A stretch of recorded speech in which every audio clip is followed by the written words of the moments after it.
Ladies and gentlemen, welcome back. Uniquely Unqualified Podcast Take Two. We're going to talk about Donald Trump changing the name of ICE, but before we do that, let's give a shout out to everybody that's liked and subscribed. If you haven't already done so, please click that like and subscribe button. It helps as I grow this channel. I appreciate it very much. So let's get right into this. Immigrations and Customs Enforcement is going to become National Immigrations and Customs Enforcement, as it seems. I don't put it past this fool because, let's change the Gulf of Mexico into the Gulf of America. And what else did he do? He changed the names of a few other things, right? The Department of Defense is now the Department of War. Well, it was the Department of War. Now it's the Department of War again. Anyway, side note, seems quite fitting, doesn't it? We did campaign on, our national defense. Now we're running around punching Iran in the face. Let's not get into that. So so Donald Trump apparently caught wind or an idea that he wanted to, as backlash, and I think that this is absolutely hilarious for the legacy media folks that have to cover this. And Chucky the Shoe sitting screaming to nobody in the Senate Hall or wherever the hell he's doing that, talking about immigrations and customs enforcement. This guy is ridiculous. And now, if this goes through, he's going to be forced to call them NICE agents. So National Immigration and Customs Enforcement. So I guess actually I caught wind earlier today, as I was doing some research on this. It is not official that this is the name change, although it seems to be that this is gonna be a name change. If it happens, it happens. If it doesn't, it doesn't. But if it does, it'll be funny. But apparently a comedian that I used to listen to every day when I lived in Los Angeles, Adam Carolla, years ago, or a while ago, actually had this joke, and how he said, he went through this whole bit and he said it should be national. You add one letter to it, National Immigration and Customs Enforcement. And so, and then after he said that joke in a stand-up routine, then he was supposed to interview Donald Trump at the time, and he even got a windbreaker made up for it as a practical gag. And then the interview with Donald Trump got canceled. And so fast forward a few years, some reporter has suggested about making it NICE, and then Donald Trump retruthed or reposted it. So what's that? So thank you, Adam Carolla. You're the person that actually spurred this on, and that's quite fitting, isn't it? It's hilarious, and a stand-up comedian came up with it. I mean, you can't make this shit up, folks. So what we had all that shit going on in Minnesota. Here's something that everybody has to understand.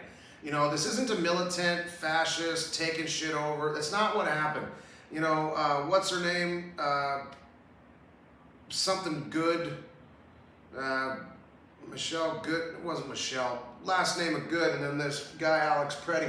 These federal agents were not the Gestapo running around just locking random people up. Of course, there were probably some citizens detained, but not deported. There's no reports of an American citizen being detained and deported by Immigrations and Customs Enforcement. This is just a simple narrative that the lefties are trying to spin to you to pull on your heartstrings for no fucking reason. I don't think it's worked. Because largely every American with half a brain cell knows that you don't impede law enforcement. You don't do that. And so what was Miss Good doing? Well, she was impeding law enforcement. You literally, that's illegal to do.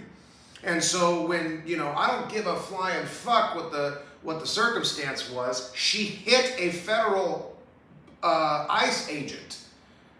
She got shot in the face. I'm not condoning people getting shot in the face by federal agents. Mind you, under Obama, there were dozens of deaths under ICE raids under the Obama presidency.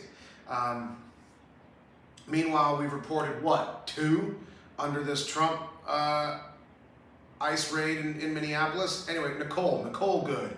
Anyway, so she's being a bitch and thinking that it's her, fucking job to protect illegal immigrants and all that stuff and depose Donald Trump and all that sort of stuff. And then when she gets put in a situation where the right thing to do is comply so that you don't get in any further trouble, because if you've already got the attention of a law enforcement officer, which you don't want, you're already going to be put under interrogation, and likely if you're already hassling a police officer or a law enforcement officer, that probably means you're up to no good, and that probably means you're going to be in trouble. And so when she hit the gas pedal, it doesn't fucking matter if she had the wheel turned, it doesn't matter if he got nicked, tipped, tapped, or his fucking hip shattered and a bleeding kidney. It doesn't matter. The guy got hit by a car twice in 3 weeks or a month or something like that. And so, anyway, yeah, she got shot.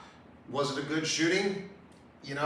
Technically, on paper, and when you look at every single camera angle, unedited, untouched by bullshit lefty legacy media, when you look at that stuff, it's unfortunate, but that was a good shooting. The Alex Preddy thing, not a good shooting. That was chaos and a lack of training, but Alex Preddy was known to be a violent activist against federal ICE agents. There's videos of him breaking taillights out of vehicles. And furthermore, why are you getting into fucking fisticuffs with the damn police when you have a sidearm? You showed up to a place with a gun, loaded gun, one in the chamber.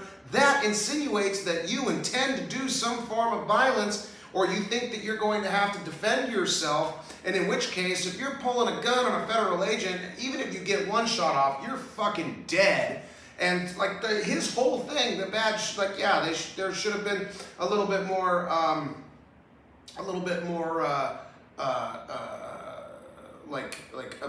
observation. There should have been more attention on the police officer's fault into the Alex Preddy thing. But don't fucking bring a gun and confront police officers. If he was never there in the first place, he'd still be alive and he'd still be carrying his gun.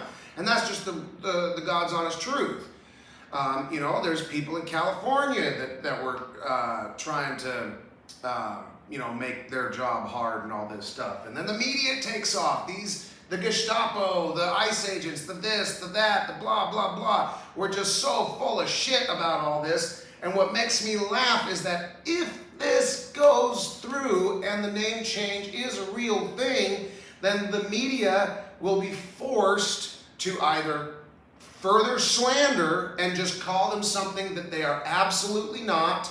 They will just refer, let's just say hypothetically that they just all of a sudden start referring to them as Trump's immigration Gestapo. Let's just pretend that that's what they do. Well, that's not what they are, and so you're just gonna slip. You're just gonna slip out of the viewership of even more people in your ratings, because you're already abysmal ratings. Nobody but fucking lefty boomers, and that's a slim fucking amount of the population. Nobody but them watches the CNNs and the MS Nows, etc. And so they either have to make up something entirely, and this is a genius fucking move on Donald Trump's part. Say what you want, but the whole thing with Iran and NATO. I don't know if he meant to do that, but if he didn't have a reason to pull America out of NATO, he now has a legit reason to pull America out of NATO under Iran. There's two birds with one stone if you look at it that way. And it's similar with this. Now he has a freaking, now he's got a little bit of leverage or something to hold over the legacy media. Oh yeah, call me Orange Hitler, will you? Well, I'll make you call them nice agents. We are going to have national immigration and customs enforcement. And now that pretty black chick that looks like she's high all the time, I can't remember her name because she's dumb. I think she's on CNN. Now she's going to have to call them nice agents. And that seems like a win for Donald Trump. At the very least, a chuckle in the bag. Uniquely Unqualified Podcast Take Two. Like and subscribe. Thank you guys very much. We'll see you next time.